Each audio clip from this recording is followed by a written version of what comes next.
Hey everyone, it's David Sirota. So a really important update on a story that we've been reporting on here, the story of the chemical disaster that happened in Houston, Texas after Hurricane Harvey. 7 first responders have now filed a lawsuit against Arkema, the owner of the chemical plant that exploded in Crosby, Texas. And in this lawsuit, it details the scene that unfolded outside of the plant. And there's an important political and public policy context to this. But first, it's important to look at what they say happened at the scene to give you a sense of just how chaotic the situation was. In that lawsuit filed in Harris County Court, the first responders say this about what happened, quote, "Immediately upon being exposed to the fumes from the explosion, and one by one, the police officers and first responders began to fall ill in the middle of the road. Calls for medics were made, but still no one from Arkema warned of the toxic fumes in the air. Emergency medical personnel arrived on scene, and even before exiting their vehicle, they became overcome by the fumes as well. The scene was nothing less than chaos. Police officers were doubled over vomiting, unable to breathe. Medical personnel, in their attempts to provide assistance to the officers, became overwhelmed, and they too began to vomit and gasp for air."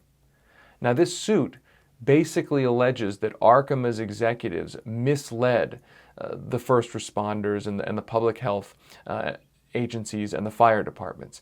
They say in the suit that the company officials, quote, "repeatedly denied that the chemicals were toxic or harmful in any manner to the people and first responders in the community." And the complaint goes on to say that that represents gross negligence and malice. And the first responders complaint concludes that the company did not even properly store its chemicals, did not, quote, "have adequate procedures in place to protect the safety and welfare of the community in the event of a catastrophe, and failed to provide the public and first responders accurate information on the chemicals at risk of exploding." So these are incredibly powerful and important allegations against Arkema. Arkema, the company, denies that they misled anybody, and this suit is now going to be litigated in court. Now, the public policy and the political context of this is very important.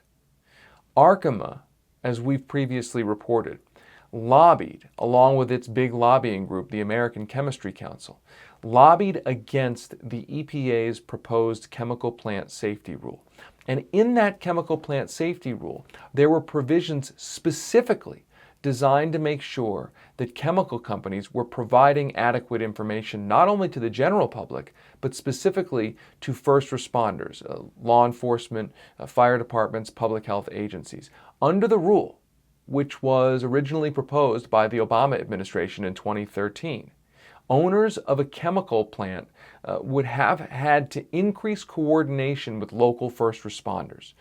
In particular, the rule stated that companies would have had to ensure that, quote, "local response organizations are aware of the regulated substances at plants covered by the EPA," and they would have to be made aware of it at least once a year. Companies like Arkema, operating plants covered by the laws, would have also had to annually disclose to local emergency responders the amounts of the chemicals, the risks from the plants, and the, quote, "resources and capabilities at the facility to respond to an accidental release of a regulated substance." So all of that is a rule designed to make sure that chemical companies were telling first responders about exactly what was on site.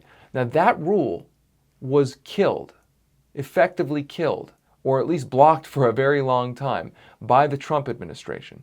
Congressional Republicans, many from Texas, including Senator John Cornyn, Senator Ted Cruz, got a lot of money from the chemical industry and backed bills, one in the Senate, one in the House, to fully repeal the rule. Scott Pruitt, as Attorney General of Oklahoma, contacted the EPA and pushed the EPA to withdraw the rule, and then as EPA director, he helped the congressional Republicans who were sponsoring that legislation, he helped them kill the rule, effectively kill it, by blocking it for the foreseeable future. In March, months before this explosion happened. Now, you can certainly argue that if the rule had been in place, a bad situation would have went down at the Arkema plant. But there is a paper trail from Arkema pushing the EPA to withdraw the rule, its lobbying group pushing the EPA to withdraw the rule, campaign contributions flowing in from the chemical industry to the lawmakers in Congress who supported repealing the rule. All of that is documentable and has been documented.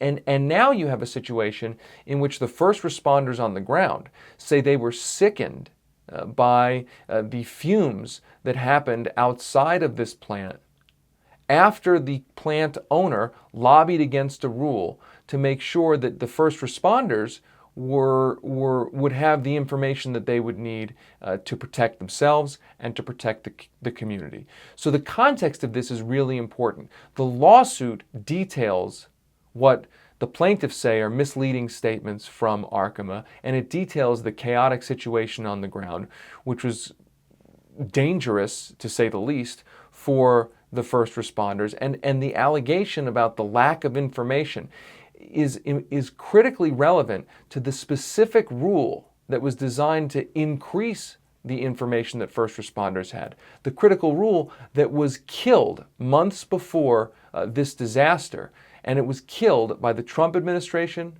and with the support of Republicans, many of them from Texas.